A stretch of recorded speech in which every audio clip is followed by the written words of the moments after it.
Everyone is both a learner and a teacher.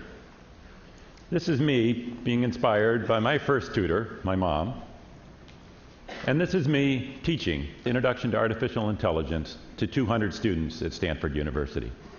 Now, the students and I enjoyed the class, but it occurred to me that while the subject matter of the class is advanced and modern, the teaching technology isn't. In fact, I use basically the same technology as this 14th century classroom.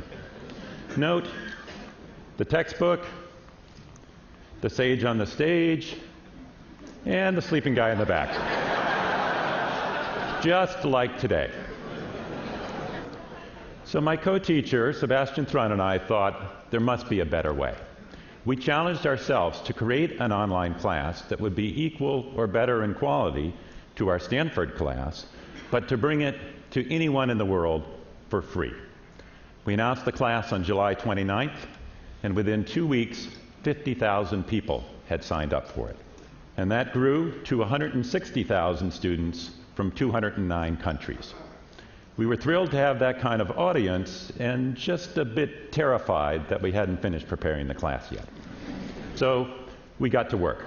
We studied what others had done, what we could copy, and what we could change. Benjamin Bloom had showed that one-on-one tutoring works best. So that's what we tried to emulate, like with me and my mom, even though we knew it would be one on thousands.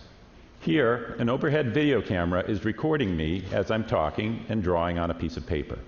A student said, "This class felt like sitting in a bar with a really smart friend who's explaining something you haven't grasped but are about to." And that's exactly what we were aiming for.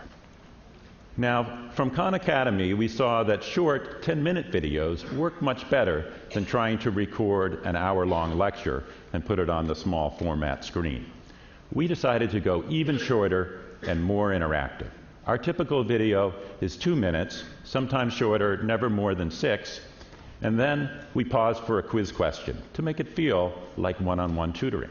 Here, I'm explaining how a computer uses a grammar of English to parse sentences, and here, there's a pause, and the student has to reflect, understand what's going on, and check the right boxes before they can continue. Students learn best when they're actively practicing. We wanted to engage them, to have them grapple with ambiguity, and guide them to synthesize the key ideas themselves. We mostly avoid questions like, here's a formula, now tell me the value of y when x is equal to 2. We preferred open-ended questions. One student wrote, "Now I'm seeing Bayes networks and examples of game theory everywhere I look." And I like that kind of response. That's just what we were going for. We didn't want students to memorize the formulas. We wanted to change the way they looked at the world. And we succeeded, or I should say, the students succeeded.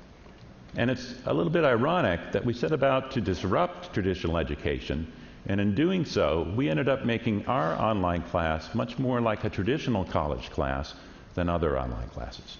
Most online classes, the videos are always available. You can watch them anytime you want. But if you can do it anytime, it means you can do it tomorrow. And if you can do it tomorrow, well, you may not ever get around to it. So we brought back the innovation of having due dates. You could watch the videos anytime you wanted during the week, but at the end of the week, you had to get the homework done. This motivated the students to keep going, and it also meant that everybody was working on the same thing at the same time. So if you went into a discussion forum, you could get an answer from a peer within minutes. Now I'll show you some of the forums, most of which were self-organized by the students themselves. From Daphne Kohler and Andrew Ng, we learned the concept of flipping the classroom. Students watch the videos on their own, and then they come together to discuss them. From Eric Mazur, I learned about peer instruction, that peers can be the best teachers because they're the ones that remember what it's like to not understand. Sebastian and I have forgotten some of that. Of course, we couldn't have a classroom discussion with tens of thousands of students, so we encouraged and nurtured these online forums. And finally, from Teach from America, I learned that a class is not primarily about information. More important is motivation and determination. It was crucial that the students see that we're working hard for them and they're all supporting each other. Now, the class ran 10 weeks, and in the end, about half of the 160,000 students watched at least one video each week, and over 20,000 finished all the homework, putting in 50 to 100 hours. They got this statement of accomplishment. So what have we learned? Well, we tried some old ideas and some new and put them together. But there are more ideas to try. Sebastian's teaching another class now. I'll do one in the fall. Stanford, Coursera, Udacity, MITx, and others have more classes coming. It's a really exciting time.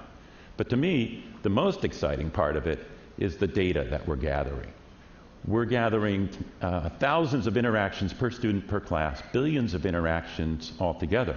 And now we can start analyzing that. And when we learn from that, do experimentations, that's when the real revolution will come. And you'll be able to see the results from a new generation of amazing students.